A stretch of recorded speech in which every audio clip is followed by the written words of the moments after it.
Nah, timbul pertanyaan, perempuan yang meninggal suaminya dalam kondisi hamil, apakah iddahnya selesai, begitu juga ihdatnya juga selesai, atau iddahnya saja selesai tapi ihdatnya belum selesai? Jadi perlu diperhatikan ya Bapak Ibu ya, iddah dengan ihdat itu berbeda. Iddah dengan ihdat itu berbeda. Nah, iddah itu masa seorang istri yang tidak boleh menikah, baik cerai hidup ataupun cerai mati. Itu iddah namanya. Yang kalau tadi kita bicarakan fokus kepada seorang perempuan meninggal suaminya, kalau dia tidak hamil, berapa iddahnya? 4 bulan 10 hari. Nah, adapun ihdat ini khusus berlaku pada perempuan yang meninggal dunia, suaminya meninggal dunia. Jadi perempuan itu bukan hanya iddah tapi ihdat juga, alias tidak mempercantik diri, tidak macam-macam keluar dan sebagainya. Nah, di rumah saja, sederhana. Itu wajib ihdat bagi istri yang meninggal dunia. Nah, pertanyaannya, apabila seorang suami meninggal dunia, istrinya lagi hamil, kemudian setelah meninggal dunia umpama 1 bulan istrinya melahirkan, iddahnya selesai sudah, tapi ihdat apakah masih berlaku atau tidak? Nah, di sini ada beberapa pandangan ulama. Menurut jumhur salaf, menurut pendapat ulama kebanyakan,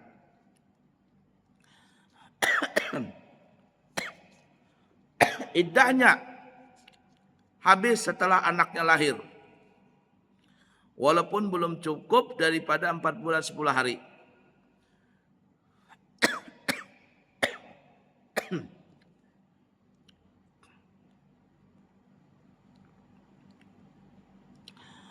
Nah, itu pertama. Artinya gatal tenggorokan. Iddahnya selesai, ihdatnya juga selesai. Iddahnya selesai, ihdatnya juga selesai. Artinya setelah dia melahirkan walaupun 1 bulan, adakah laki-laki ingin melamar atau tidak adakah laki-laki yang melamar, maka iddahnya selesai, ihdatnya juga selesai. Artinya perempuan ini boleh saja dia mempercantik diri, begitu gincu kah, boleh-boleh saja.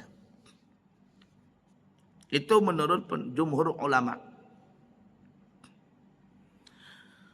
La ilaha illallah. Namun menurut pendapat ulama yang lain yang diriwayatkan dari Sayyidina Ali, iddahnya harus mengambil waktu yang lebih panjang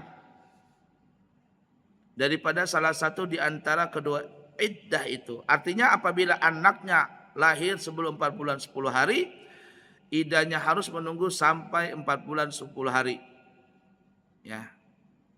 Ihdatnya. Dan apabila telah sampai 4 bulan 10 hari, anaknya juga belum melahirkan, maka iddahnya harus menunggu sampai anaknya lahir. Artinya di sini ada pandangan, kalau perempuan itu sudah melahirkan anaknya, iddahnya selesai tapi ihdatnya belum selesai. Ini sebagian ulama.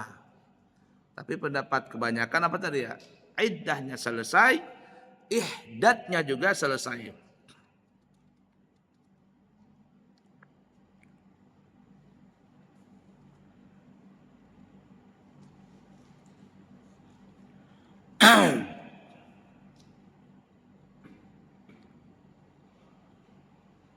Nah, itu ya.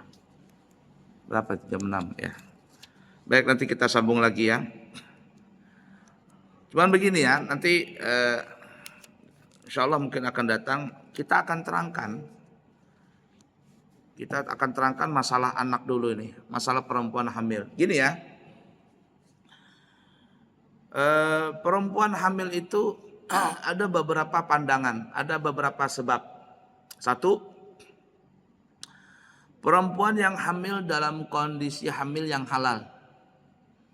Artinya ini perempuan menikah dulu secara resmi dalam pandang kacamata agama, kemudian hamil, ya, menikah lalu hamil. Ini hamilnya hamil terhormat, hamilnya hamil terhormat. Satu. Kemudian yang kedua yang kita bahas kemarin, GBHN. Gawi berdahulu hanyar nikah. Ini banyak nih terjadi. Baik yang menikahi perempuan itu adalah laki-laki yang telah menghamili perempuan itu, ataukah yang menghamili lain, yang menikahi lain. Nah ini artinya hamil dengan sebab zina. Hamil dengan sebab zina. Ini. Kemudian yang ketiga, hamil dikarenakan yang dikatakan hamil syubhat. Bagaimana hamil syubhat itu? Hamil syubhat itu, mohon maaf ya, contoh. Seorang suami pulang malam hari, hujan-hujan, mati lampu. Hujan-hujan, mati lampu. Mana hujannya lebat, mati lampu. Masuklah suami ke dalam rumah. Nah dia pikir sang suami ini yang tidur di sofa itu, yang tidur di bangku itu istrinya. Dia pikir istrinya, ternyata itu pembantunya. Nah pembantu ini juga gak nyangka, dia pikir itu suaminya. Lalu terjadilah sesuatu yang tidak diinginkan. Nah pas nyala lampu dan kaget, alias salah masuk nih. Paham gak maksudnya? Kira-kira bisa nggak terjadi seperti itu yuk? Salah mah, cuman itu ada hukumnya. Ini namanya anak syubhat. Anak syubhat. Hasil hamilnya itu karena nggak sengaja, salah masuk bahasa kitanya. 3. Yang keempat, hamil karena na'udzubillahi min dzalik, nasallallahu alaihi wasallam, karena diperkosa. Nah ini banyak terjadi nih di tempat-tempat peperangan. Bahari itu banyak orang yang seperti itu ya, zaman Jepang, zaman Belanda dan sebagainya. Ini bagaimana? Ini kalau di daerah peperangan, konflik peperangan banyak terjadi ini. Perempuan itu na'udzubillahi min dzalik diperkosa lalu hamil. Ada 4 kehamilan di sini. Hamil halal, hamil zina, hamil syubhat, hamil karena dipaksa, diperkosa. Hukumnya berbeda-beda ini. Hukumnya berbeda-beda. Nah, insya Allah kita akan bahas satu-satu ini. Kenapa berbeda-beda? Nanti kasusnya berbeda, hukumnya berbeda. Kalau anak itu hidup juga berbeda hukumnya. Kalau laki-laki no problem, aman saja. Tapi kalau perempuan gimana itu? Anaknya itu lahir perempuan. Kalau ke ibunya itu jelas. Anak itu pasti anak ibu. Tapi yang jadi permasalahan bagaimana dengan bapak yang menghamili ibu itu. Laki-laki yang menghamili ibu itu. Apakah anak ini berbin dengan bapak yang biologisnya atau bagaimana itu? 4 masalah ini. Ini 4-nya. Belum nanti ditambah lagi anak yang bukan dari hasil kandungan istrinya atau perempuan, umpama bahasa kitanya anak angkat. Anak angkat ini terbagi 2, anak adopsi, anak angkat yang tidak disusui. 5. Yang keenam, anak angkat yang diambil dari bayi disusui. Ini beda lagi hukumnya. Ya, anak angkat yang dari kecil diambil disusui sama istrinya. Kemudian anak angkat yang diambil tapi tidak disusui, baik dalam kondisi masih kecil atau sudah besar. Anak angkat nih, anak adopsi bahasa kitanya. Nah jadi adopsinya ada 2, anak susuan, anak adopsi. Yang ke-7, ya anak selain daripada itu, anak murid.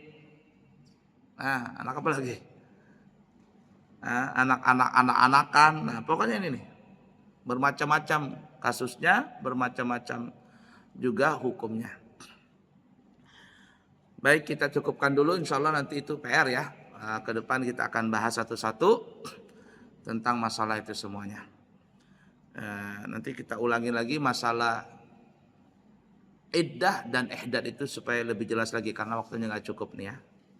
Baik, mudah-mudahan bermanfaat buat kita semuanya dan kita bisa memahami dalam masalah hukum-hukum agama. Terima kasih. Subhanakallahumma wa bihamdika asyhadu an la ilaha illa anta astaghfiruka wa atubu ilaih.